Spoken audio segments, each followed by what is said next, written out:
Damos la bienvenida entonces a todos los que se han sumado el día de hoy. Vamos a comenzar con nuestro estudio bíblico de este día miércoles, nuestro estudio bíblico número 11. Nuestro hermano Francisco, nuestro hermano Benjamín ya se están preparando para presentar la temática de hoy, y creemos por supuesto que va a ser una bendición extraordinaria de principio a fin. Dios le bendiga a Pastor Miguel, siempre acompañándonos en las oraciones en la mañana y también en esta instancia. Dios bendiga a nuestra hermana Lorenza, gusto de verla, hermana Lorenza.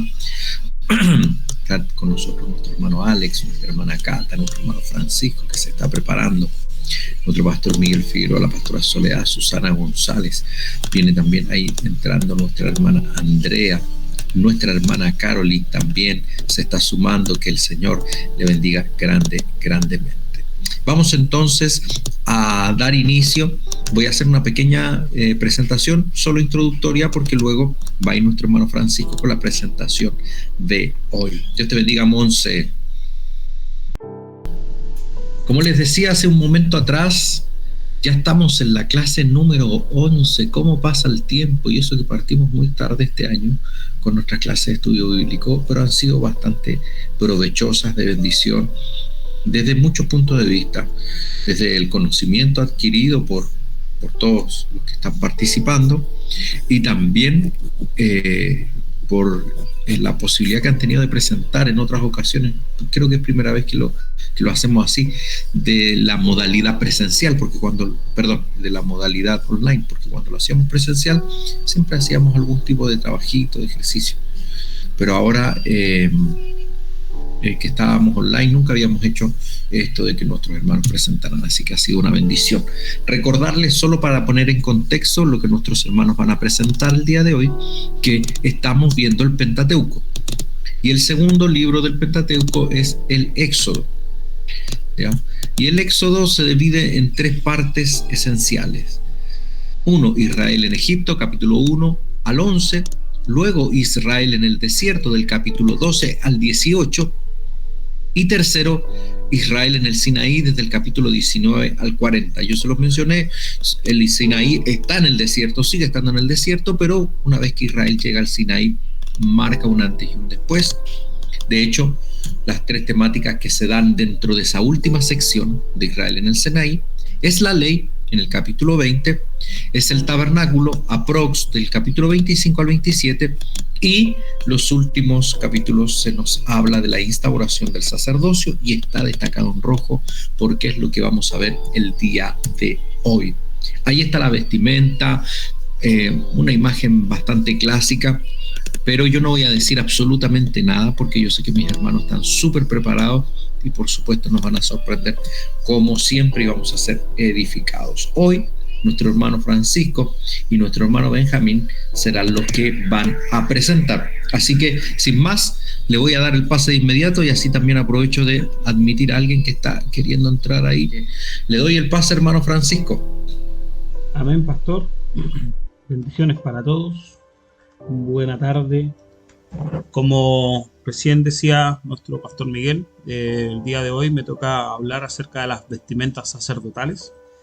¿Ya? Vamos a comenzar por el Éxodo 28, ya donde el mensaje estaba directamente dirigido a Moisés, ya esto para que preparara a su hermano Aarón y a sus hijos para el sacerdocio, quienes eran conocidos como sacerdotes comunes. ¿Ya? Se dieron las instrucciones específicas para que de parte de Dios, en el monte Sinaí. ¿Ya? En Éxodo 28 se describe Éxodo 28 en adelante, se describe la vestimenta sacerdotal que debía usar Aarón como sumo sacerdote y sus 4 hijos, Nadab, Abiú, Eleazar y Itamar, para ministrar ante Dios en el tabernáculo. Ahí destaco Nadab y Abiú, que también se indica en Números 3-4, donde ahí explican que murieron delante del Señor al ofrecer un fuego extraño. Cada parte del atuendo tenía un significado espiritual y un diseño en específico. Y como dije anteriormente, el primer sumo sacerdote fue Aarón, que es hermano mayor de Moisés. ¿Ya? En Éxodo 28.1 está la ordenanza hacia Moisés, donde le indican que Harás llegar delante de ti a Aarón tu hermano y a sus hijos con él para que sean mis sacerdotes.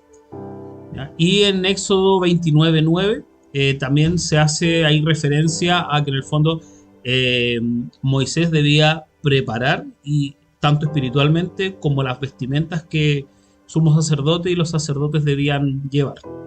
Ahí les indica que es como: les ceñirás el cinto a Aarón y a sus hijos y les atarás las tiaras, tendrán el sacerdocio por derecho perpetuo, y así consagrarás a Aarón y a sus hijos.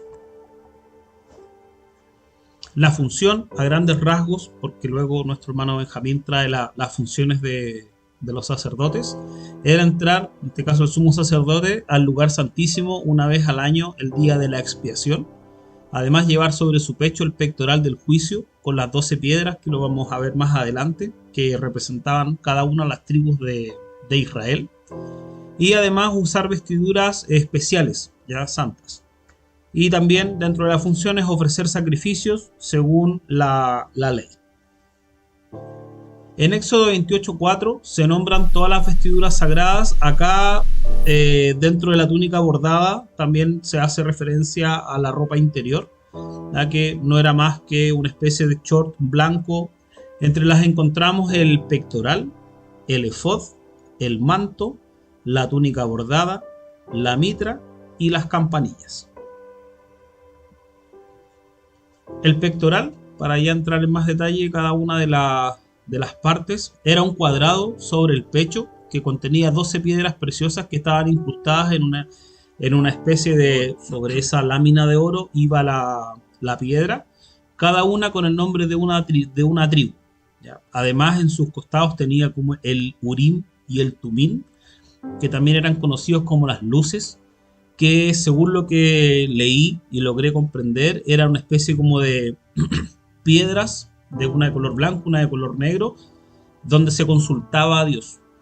Ya ahí, y bueno, como símbolo, como simbolismo del pectoral, era que el sacerdote llevaba a Israel en su corazón delante de Dios. ¿Ya? En Éxodo 28, del 17 al 21, se especifica cada una de las piedras, qué tipo de piedras, en la ordenanza de las hileras. Por ejemplo, la primera hilera, rubí, topacio, berilo, y así la segunda, la tercera y la cuarta línea de piedras. Cada una tendrá el nombre grabado del nombre de un hijo de Israel, como si fuera un sello. Aquí están las 12 piedras, ya en el fondo eran los hijos de Jacob, Israel, y con su respectiva madre en este caso. Eran 6 hijos de Lea, 2 de Bila, que era sierva de Raquel. Está Silpa, que era sierva de Lea. Y también está Raquel. Ya están ahí los 12 hijos. Ahí cada uno era como parte de las piedras del pectoral. Luego tenemos el efod, que era un chaleco o delantal que cubría el pecho y la espalda. Estaba hecho de lino fino, de color oro, azul, púrpura y carmesí. Y este se unía con 2 piedras de onis en los hombros. Ya están aquí en la parte, aquí en los hombros, donde en cada piedra iban también los nombres de las 12 tribus. Ya 6 en cada piedra. Y además este efod tenía una faja ancha y larga, la cual estaba enrollada alrededor del cuerpo. La confección completa la encontramos en Éxodo 28 del 6 al 14, y el simbolismo era representar el servicio y la autoridad espiritual para llevar al pueblo delante de Dios, ya que a diferencia de los sacerdotes comunes, no era una prenda que ellos llevaran. Esta era como exclusiva al igual que el pectoral, del sumo sacerdote. Y el simbolismo del cinto era la fortaleza, el servicio y la disposición para el ministerio. ¿Ya? Para el manto, era el que estaba debajo del efod, era una prenda sin mangas, totalmente azul, que se vestía sobre la túnica, y debajo del efod el material era lana teñida de azul, y tenía unas campanillas de oro y granadas de hilo azul, púrpura y escarlata en el borde. La confección completa en Éxodo 28 del 31 al 35, y su simbolismo era el color azul, que interpretaba el cielo, la autoridad divina, las campanillas, que eran el testimonio audible del ministerio del sacerdote cuando entraba al lugar santísimo, y las granadas, que eran simbolismo de fruto espiritual y abundancia. Estas campanillas y granadas iban intercaladas entre sí, rodeando en este caso el manto, ¿ya? Como se ve en la parte de la imagen. Luego tenemos la túnica bordada. No hay mucho detalle acerca de cómo era la túnica, simplemente que era una túnica blanca de lino fino y se encuentra en Éxodo 28:39. El simbolismo significaba pureza, santidad y justicia. Y junto con la túnica, como les comentaba, estaba la ropa interior, que también era de lino puro, y el simbolismo era cubrir la desnudez delante de Dios. La mitra era un turbante enrollado en la cabeza, de material de lino fino, y en la frente, la parte frontal, tenía una lámina de oro con la palabra o la frase santidad a Jehová. La referencia bíblica, Éxodo 28 del 36 al 38, y también hay una referencia en Levíticos 21:10, donde indica: el sumo sacerdote entre sus hermanos cubrirá cuya cabeza fue derramado el aceite de la unción y fue consagrado para llevar las vestiduras. No descubrirá su cabeza ni rasgará sus vestidos. Y el simbolismo era que la mente y el pensamiento estaban dedicados a Dios. Y las campanillas estaban en el borde inferior del manto, iban alternadas entre campanillas granadas, eran campanillas de oro puro, y el sonido indicaba que el sumo sacerdote estaba vivo y en movimiento del lugar santísimo. Una vez que las campanillas se dejaban de escuchar, quiere decir que el sumo sacerdote estaba en pecado y moría en el acto. La referencia bíblica en Éxodo 28 del 33 al 35. Luego tenemos el sacerdote común.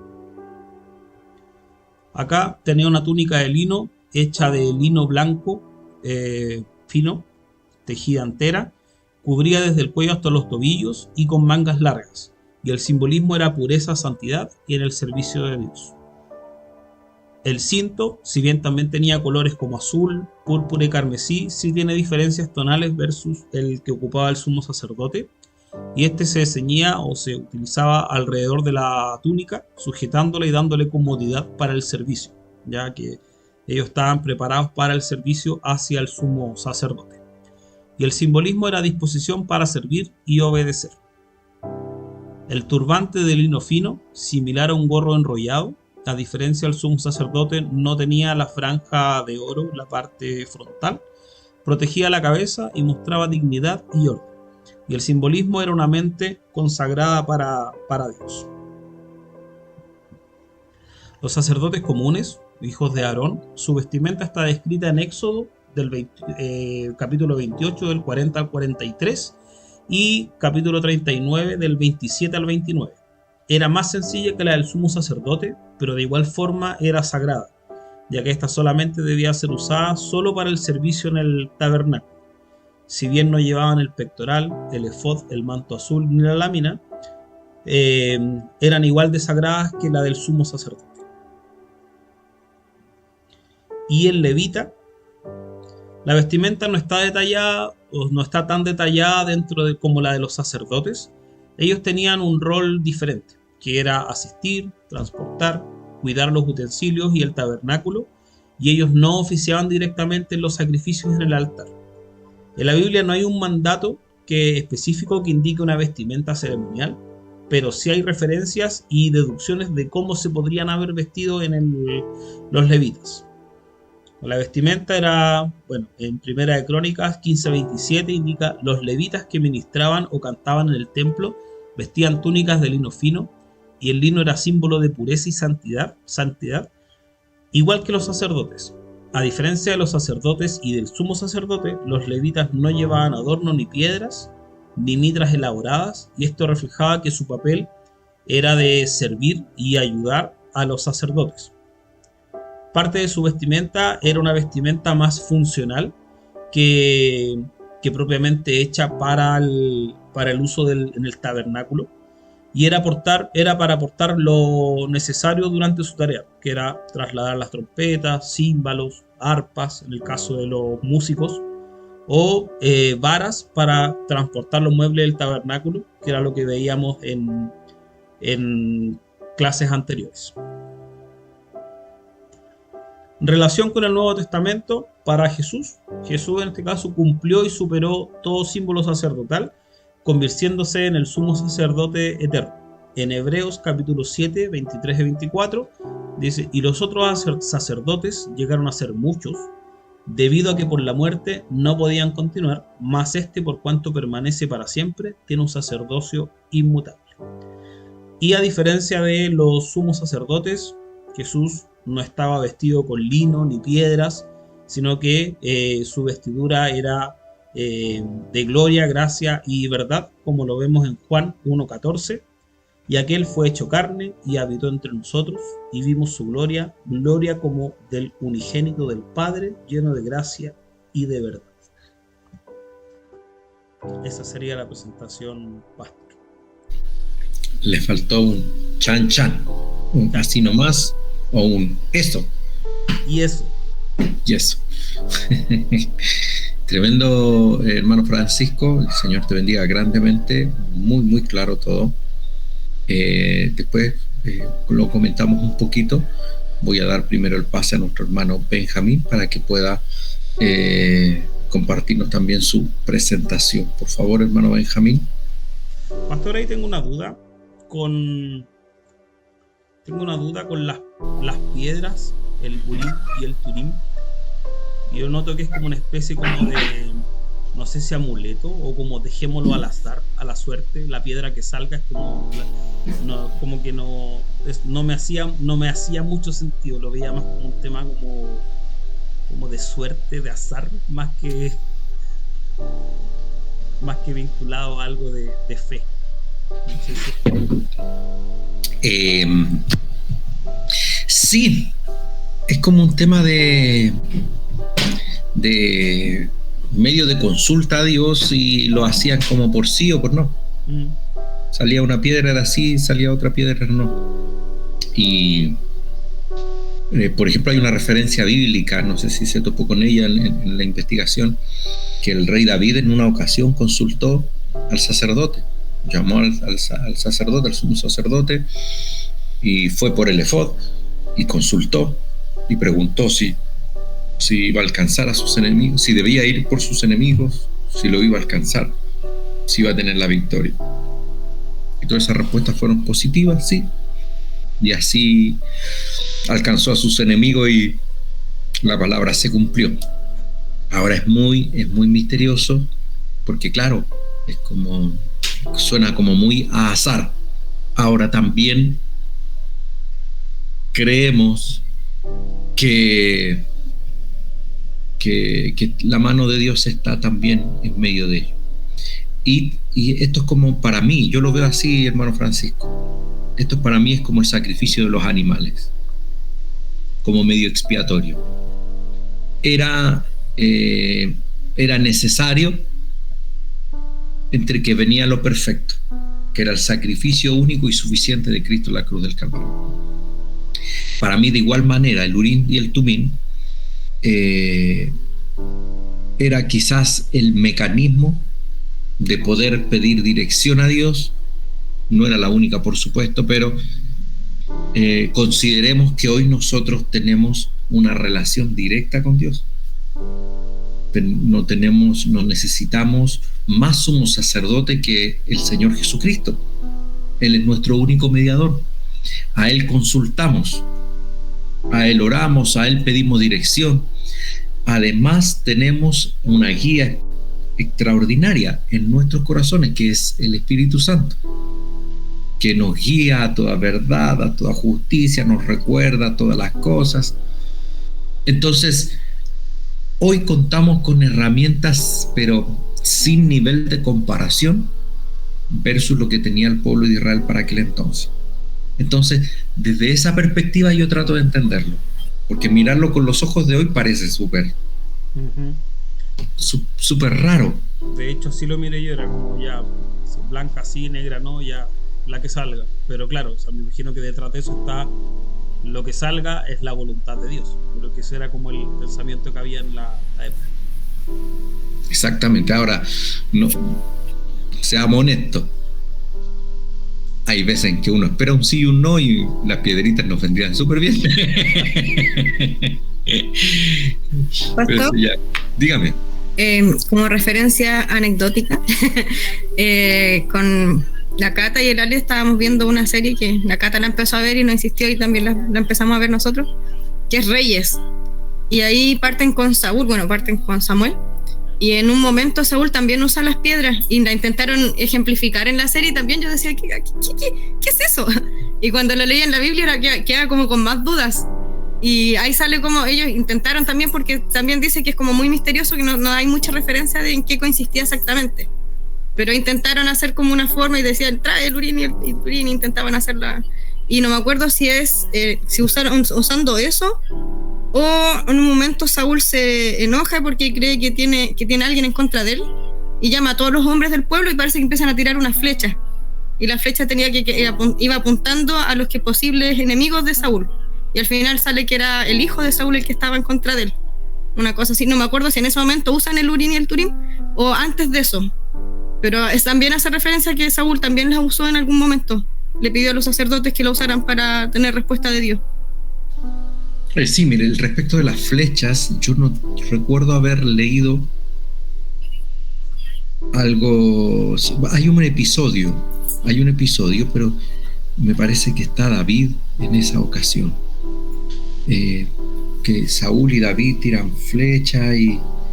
Es que ya estaba David, pero era Saúl el que quería saber quién era su enemigo. Algo así me acuerdo, no me acuerdo exactamente de qué se trataba, pero era Saúl el que estaba enojado porque alguien se había rebelado en contra de él y creía que había un enemigo entre ellos. Y era el hijo que sin querer había cometido una falta en contra de Saúl, pero sin saber. ¿Alguien iba a mencionar algo? Sí, yo, pastor, lo que pasa es que ese era como una suerte que ellos echaban.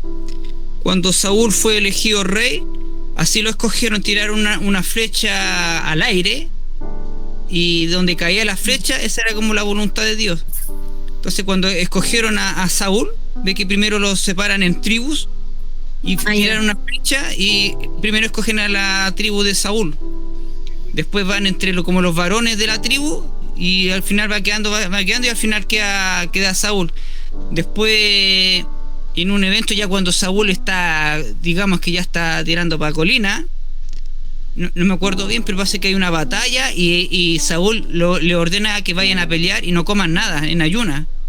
Y en ese momento Jonathan estaba en otra situación, había ido a enfrentarse solo con otro de los soldados, habían ido a enfrentarse solo contra los... ¿Cómo se llaman los enemigos principales? ¿Los filisteos? Un filisteo, claro. Entonces él va y él se encomienda en la mano del Señor y al final Dios le da la victoria a Jonathan y después entre todos, en ese tanto está Saúl peleando con el resto del pueblo en otra zona y ahí me parece que viene como una situación que al final que todos se dan cuenta que fue como la mano de Dios. Pero Saúl había dado la orden que nadie podía comer nada y los mandó a la batalla. Imagínense, los mandó a la batalla en su ya peladora de cable, los mandó a la batalla sin comer nada. Entonces Jonathan no tenía nada idea del asunto y él, claro, mandó que si alguien comía lo iba a matar.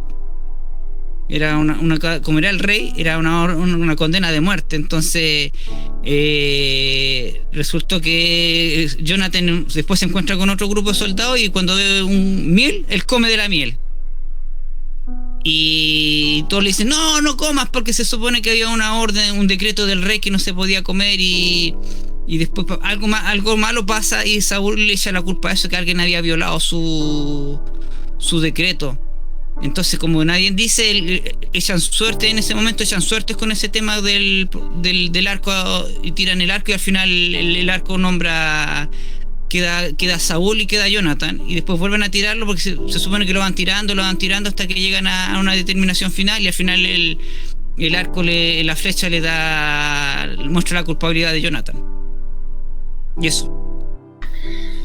Sí, es algo que yo tendría que investigar porque, como le digo, hay uso de flechas en el Antiguo Testamento más allá, por supuesto, del uso natural, que es el de combatir con sus enemigos. Pero yo no lo recuerdo. No lo recuerdo. Además, estaba echando una miradita y al menos para la elección de rey pareciese ser de que no se utilizaban flechas o para la suerte. Tendría que investigarlo. La verdad es que no estoy seguro. Lo que sí es seguro es que estaba el Urín y el Tumín, que lo tenía el sacerdote dentro del efod. Me imagino yo que revolvía ahí hasta que salía sacaba una piedra y podía decir si sí o si no, ¿ya? Saúl, por supuesto que consultó, y muchas veces, incluso yo no sé si alcancemos a entrar en ese comentario, pero ¿se acuerda, hermano Francisco, cuando le encargué yo una investigación respecto de Saúl y la divina de Endor? Ya, a ver si después nos da el tiempo y lo conversamos. Hermano Benjamín. Ya. Buenas noches, hermanos. Bendiciones. Yo le voy a hablar de las funciones de los sacerdotes. Bueno, hay distintos tipos de sacerdote. Está el sumo sacerdote, el cual era la máxima autoridad de Israel, y solamente él podría entrar al lugar santísimo una vez al año, en el día de la expiación.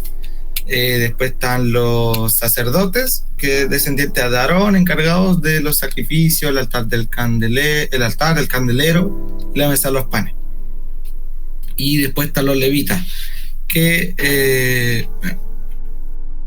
eran los que los transportaban, se encargaban de la limpieza, de la música, y como que cuidaban el templo, o sea, el tabernáculo.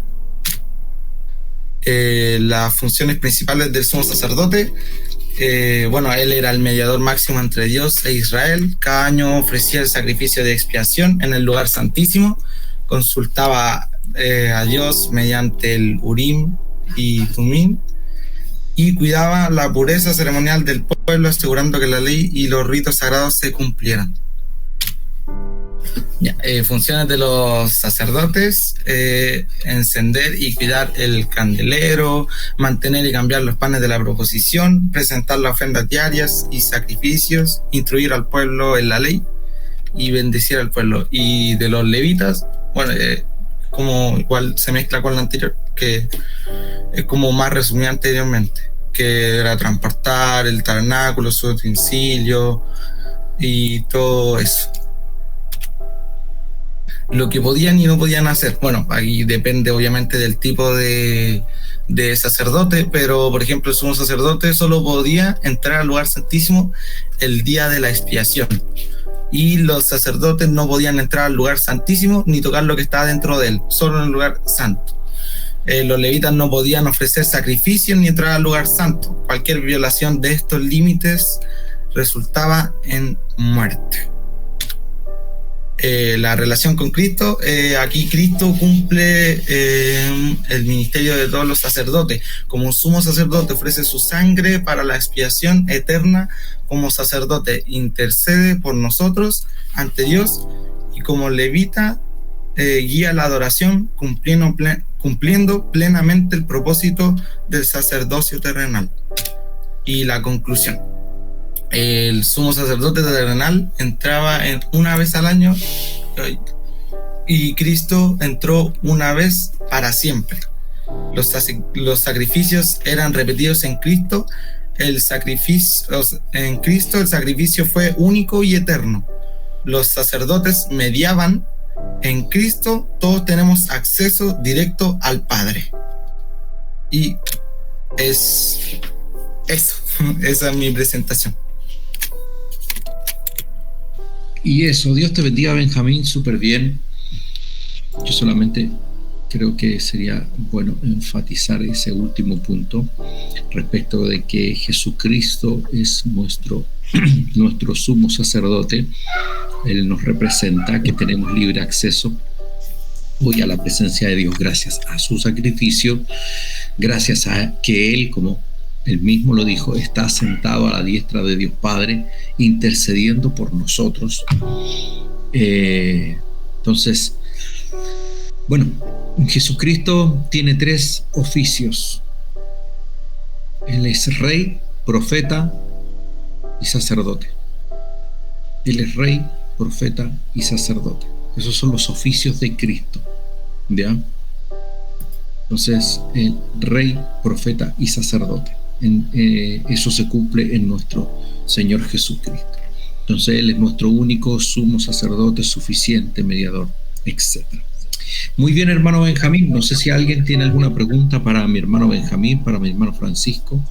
Me voy a permitir yo hacer unas consultas más bien desde la reflexión personal. Me gustaría preguntarle a Benjamín qué antecedentes aprendió en esta presentación, qué considera importante, significativo, o que le permiten a él poder comprender de mejor manera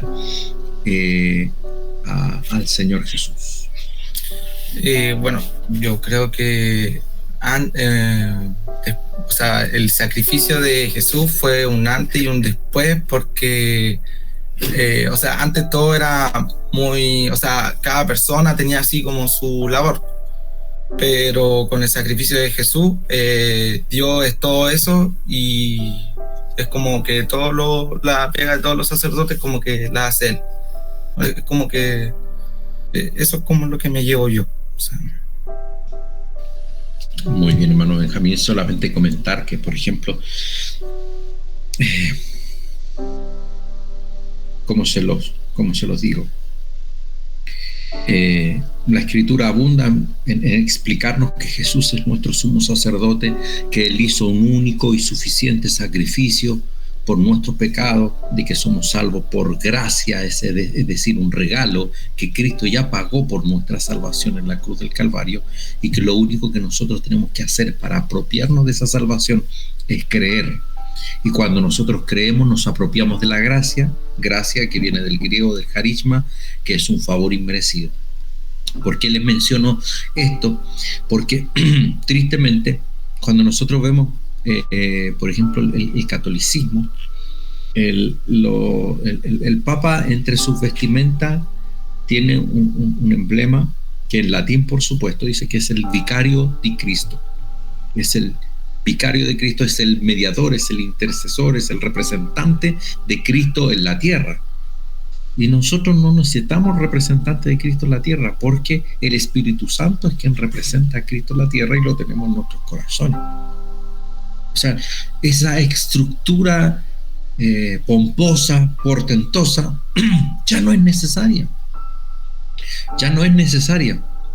Pero a veces está en la humanidad volver a hacerla difícil, volver a poner una estructura.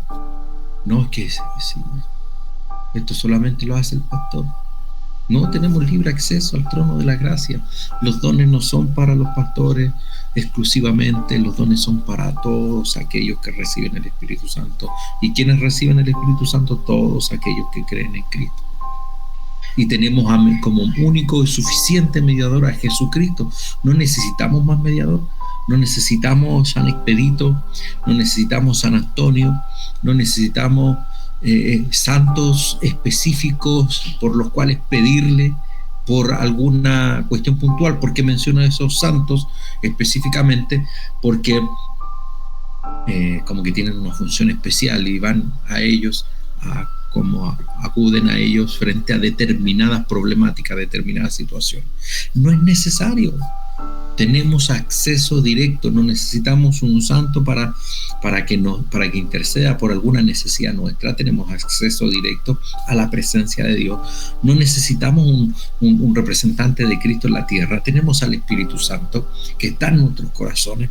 No necesitamos. Aquí había una estructura que era rígida, que representaba la santidad, pero que era simbolismo de lo que había de venir.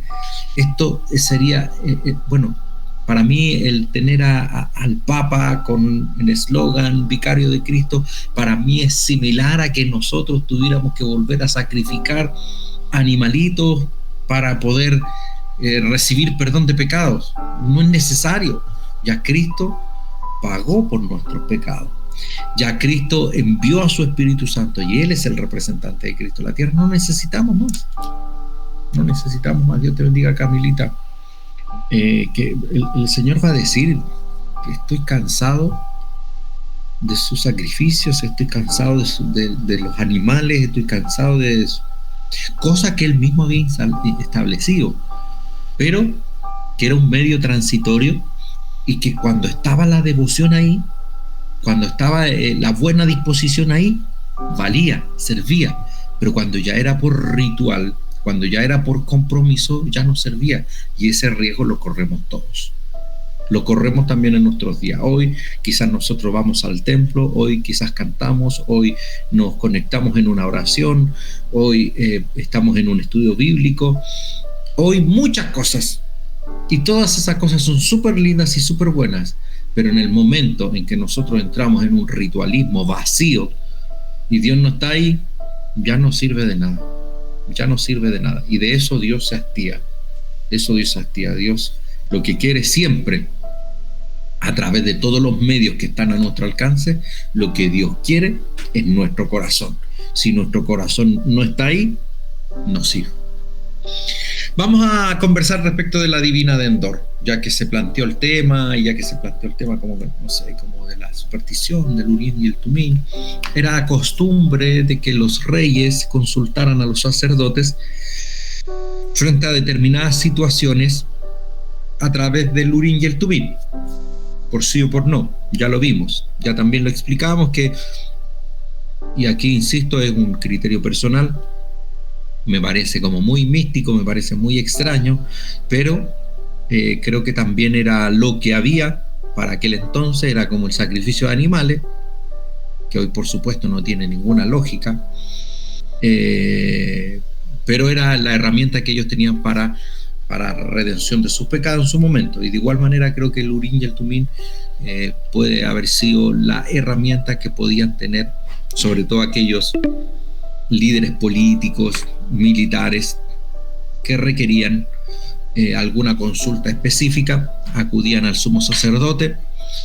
Y aquí quiero darles otra razón por la cual creo que existía el Urim y el Tumim. Y creo que una de esas, una razón importante es que todos los demás pueblos, todos los demás reyes consultaban a sus adivinos y a sus hechiceros. ¿Y qué hacían en Israel?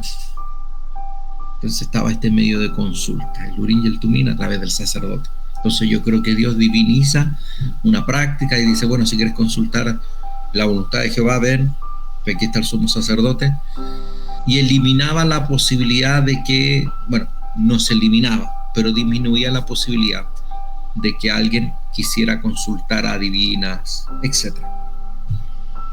El punto es que en el pasaje que mencionaba nuestro hermano Francisco, y aquí vamos a sacar un poquito el tejido, y quiero tomar opiniones al respecto,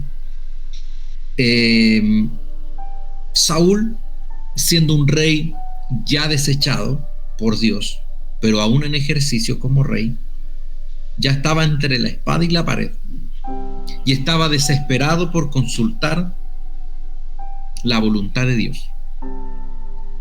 Como siempre lo hacía, consultaba con el sacerdote, etc. Ya que no estaba el sacerdote, él quería saber que si Samuel estuviera aquí, me diría qué hacer.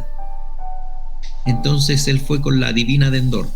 ¿Y por qué tuvo que ir a Endor, a donde la divina? Porque él, como rey, expulsó a todos los adivinos de Israel. ¿Ya? Pero en el momento de desesperación igual acudió a una divina, que es la divina de Endor. Entonces en ese pasaje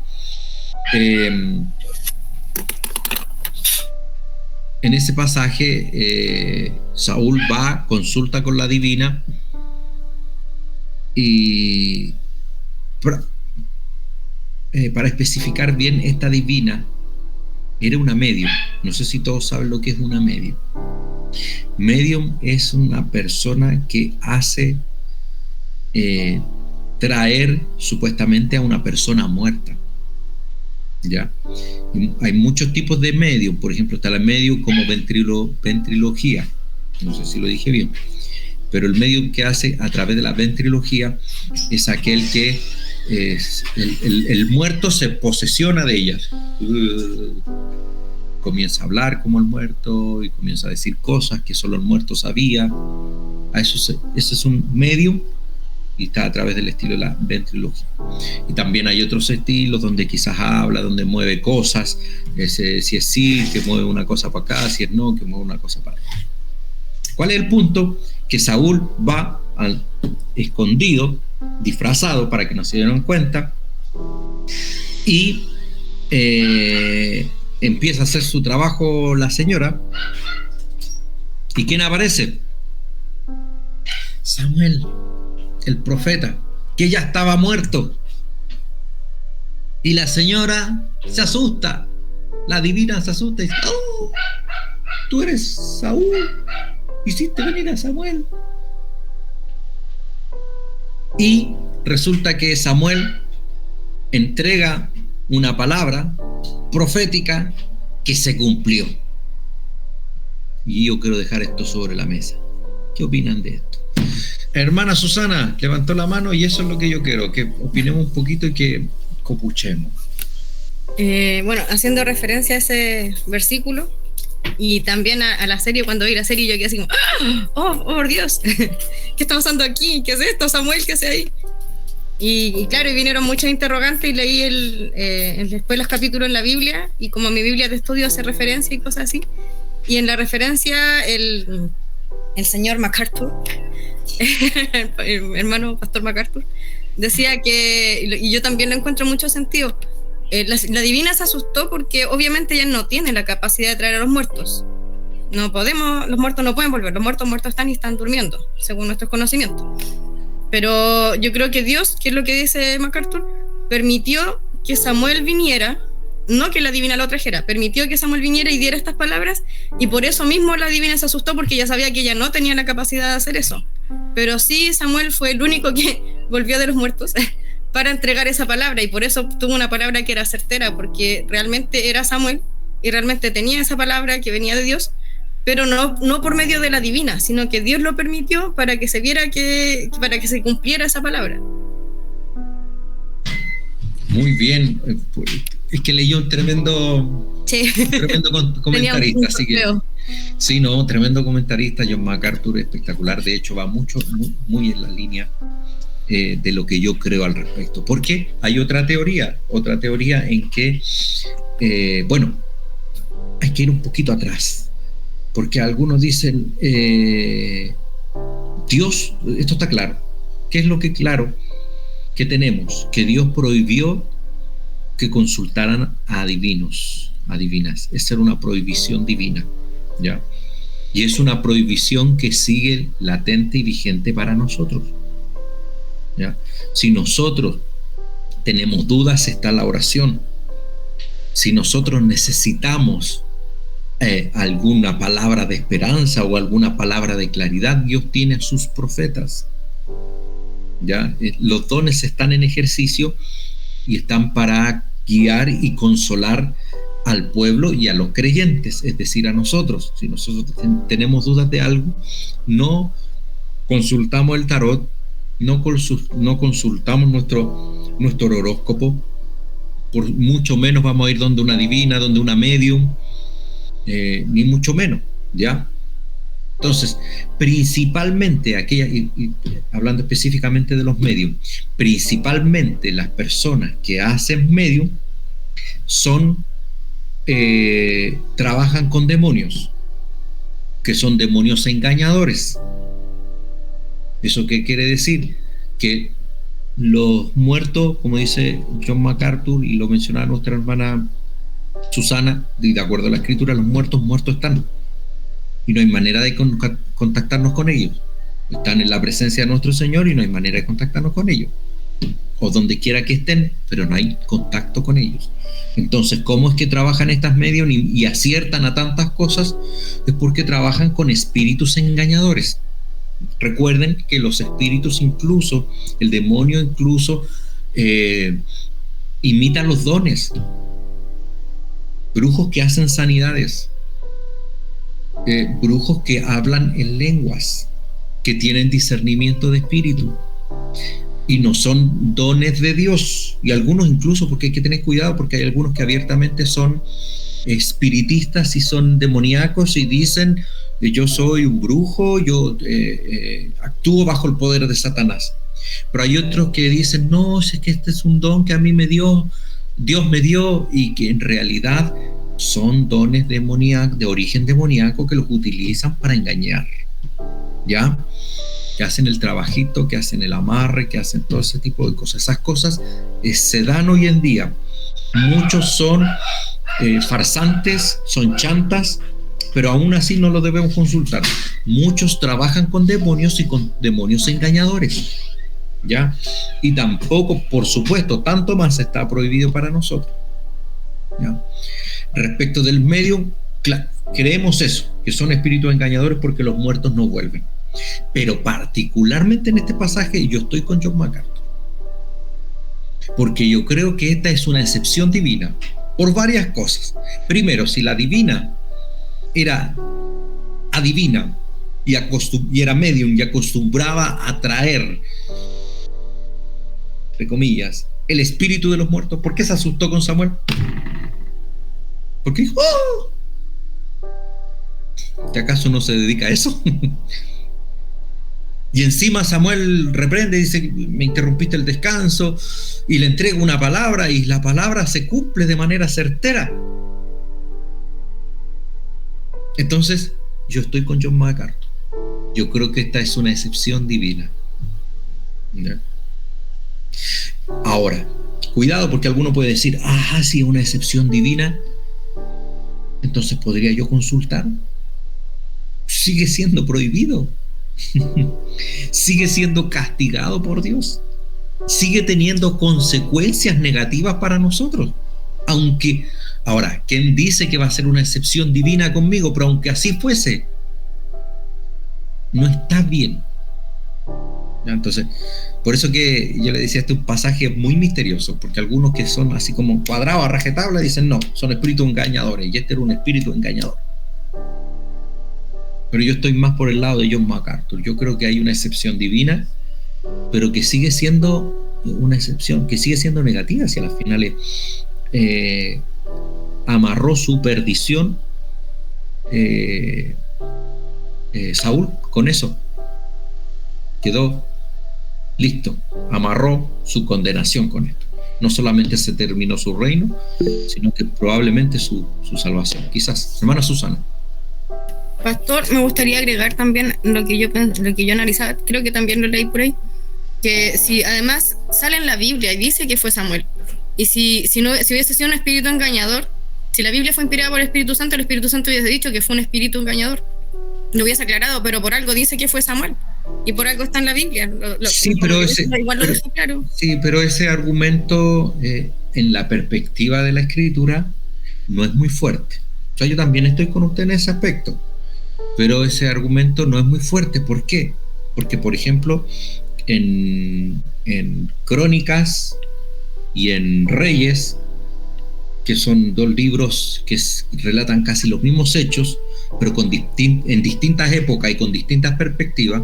El libro de Crónicas es un libro sacerdotal escrito en el cautiverio, ¿ya? Y Reyes es un libro escrito por los cronistas reales casi inmediatamente. Y hay un pasaje en que, por ejemplo, David dice que hizo un censo y que fue castigado por Dios porque hizo el censo, y como que Dios lo mandó a hacer el censo y Dios lo castigó.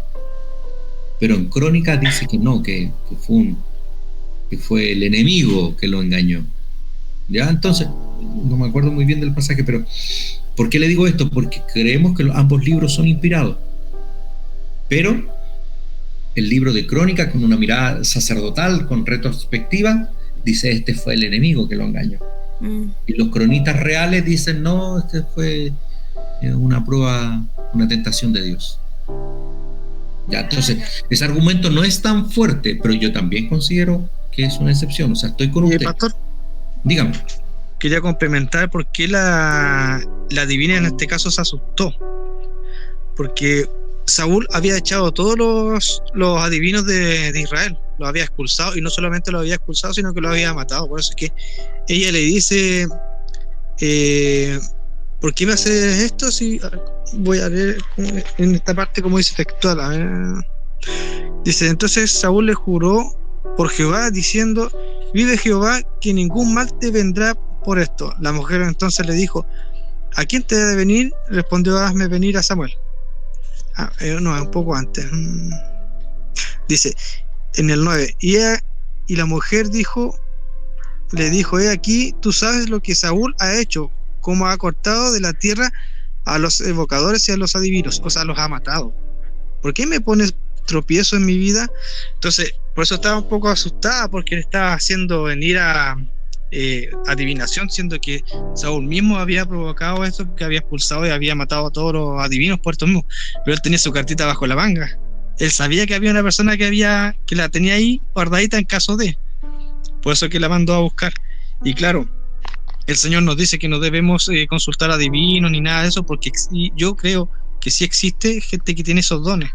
De hecho, los mismos profetas, apóstoles, en algún momento alguna persona que le decía, los molestaba diciendo que ellos eran los ungidos de Cristo, qué sé yo, que tenían cierta autoridad, y ellos le quitaron el don de adivinación. Entonces hay personas que sí pueden tener este don, como también hay otros que son charlatanes y otros que sí trabajan con demonios.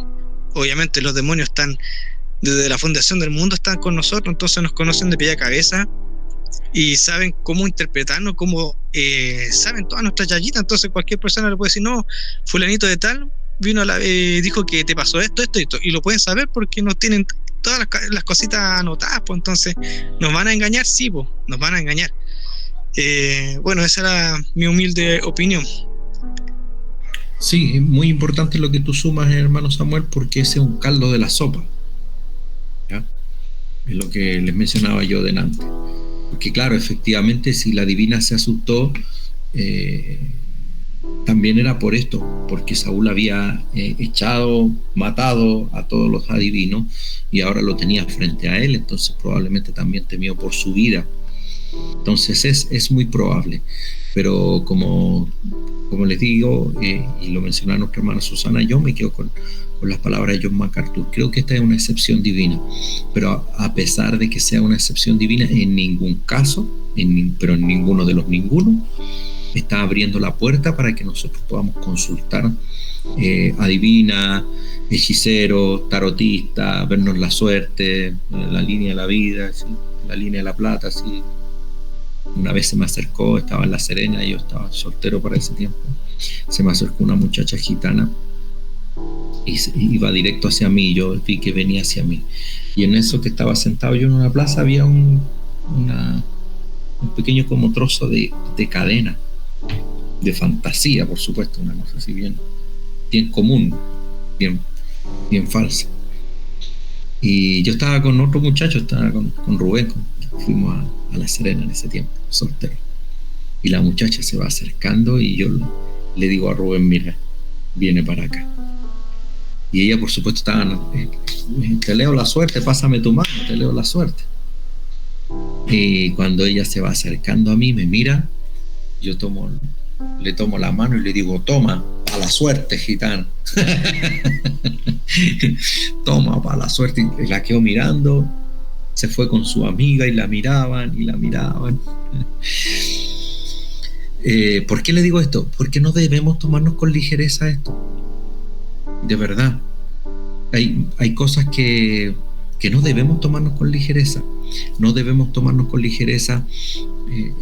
No que voy a consultar el horóscopo, es que voy a ver las cartitas, es que le voy a pasar la mano.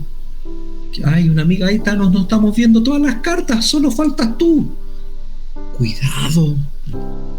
Cuidado, porque es cierto, hay gente chanta y hay gente que de verdad tiene dones, demonios, pero dones como sea, pero no nos está permitido. Nosotros, al practicar todo este tipo de cosas, abrimos puertas, ventanas por las cuales Satanás entra. Cuidado con la música que escuchamos, cuidado con las películas que escuchamos. Recuerden que usted y yo, toda persona, no solo los creyentes, toda persona tiene libre albedrío.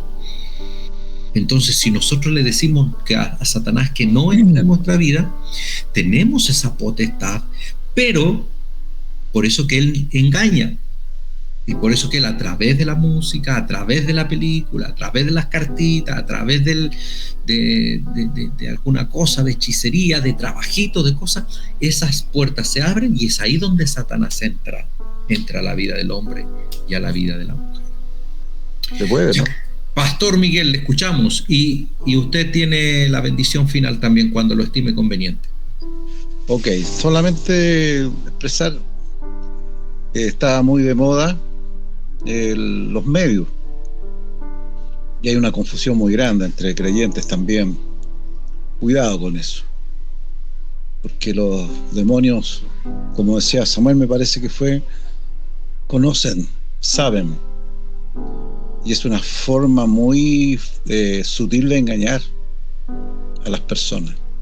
Cuidado con eso, es importante. Y lo otro que quería acotar, puedo que esté equivocado, pero creo que la forma de consultar a través de estas piedras, que se me olvida el nombre, ¿no? Y no se olviden que Moisés, el Señor, tenía una conversación cara a cara con él. Ya, y imagínese usted que cada vez que iban a consultar, el Señor se tenía que manifestar para poder hablarle a alguna persona acerca de algo, de alguna razón. Yo creo que Dios permite esa forma también para poder, porque imagínese cada conversación que el sacerdote tenía que descender, llámese el Señor, el Espíritu Santo, como hoy día, para darle una respuesta a una persona. Una forma de entender que el sacerdote también tenía esa autoridad para poder discernir, por decirlo de una forma, la voluntad de Dios. Puedo estar equivocado, es mi razonamiento, pero creo que es bueno que se vea, porque como insisto, yo, para mí, manera de ver mi humanidad, que cada vez que alguien iba ante el sacerdote tenía que haberse manifestado o tener el don, que no puede haber sido poco común, porque de haber dones hay, pero yo creo que es una forma también que Dios permite para tener una respuesta a aquellas necesidades que habían dentro del pueblo, dentro de los reyes, dentro de aquellos que usted mismo nombró acerca de David cuando pide dirección de ir o no ir. Entonces yo no sé, en mi ignorancia, lo digo con mucha propiedad, me imagino que Dios usó un medio para poder, medios, no un medio, no estos que están usándose ahora, para poder dar respuesta también a tantas cosas que había que responder al pueblo en un momento determinado, llámese reyes o personas importantes que iban a consultar. Eso no sé, si estoy equivocado, para que se aclare. Está impecable, pues, pastor. ¿Qué le voy a decir yo a usted? No, de verdad, o sea, no porque sea usted, pero está impecable. Así mismo es. Dios siempre proporciona medios. Es que en realidad también la vida está llena de decisiones y muchas veces nosotros queremos que el Señor se manifieste en cada decisión, y hay cosas que el Señor nos ha dado libertad para tomar decisiones. Dios interviene en nuestro libre albedrío, y Dios interviene cuando nosotros estamos tomando decisiones que ponen en riesgo el plan y el propósito de Dios para nuestra vida.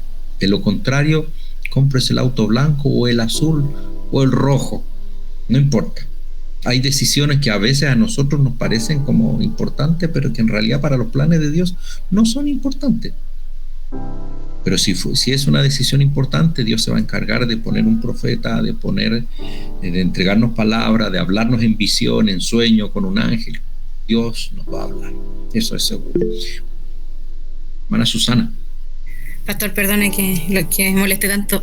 No, como última cosita para buscar los versículos, para dejar claro en lo que estábamos hablando de las flechas, no especifica exactamente que se usaron flechas, pero sí en 1 Samuel 10, del 20 en adelante, habla de cuando fue elegido Saúl, por si lo quieren leer después.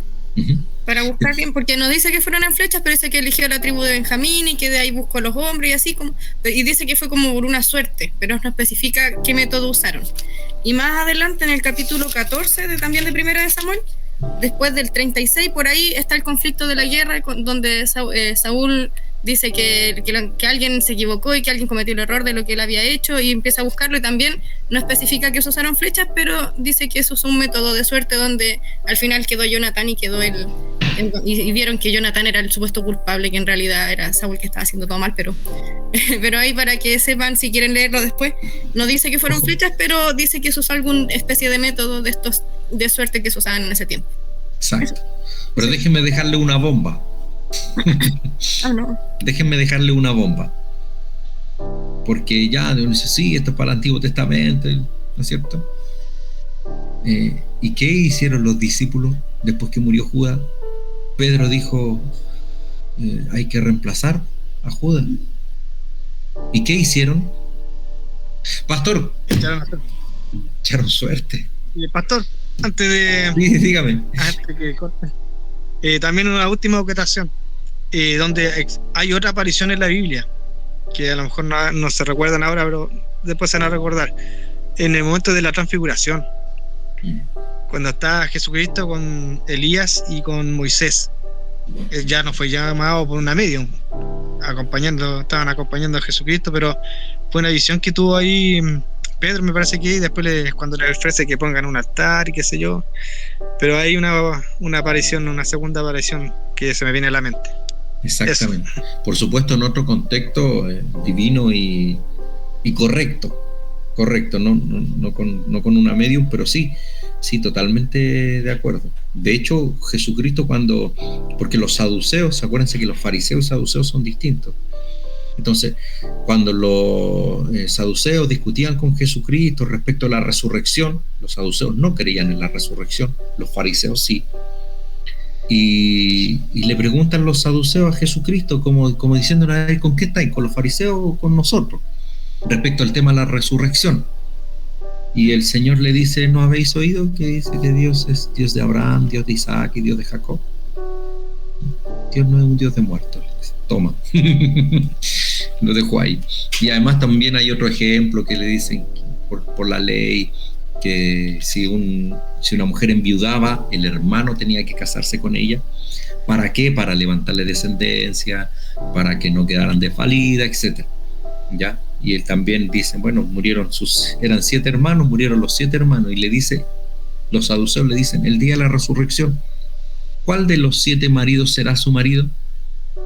Y el Señor ahí le responde, le dice, erráis ignorando las Escrituras y el poder de Dios, porque en la resurrección seremos como los ángeles, que no se casan ni se dan en casamiento.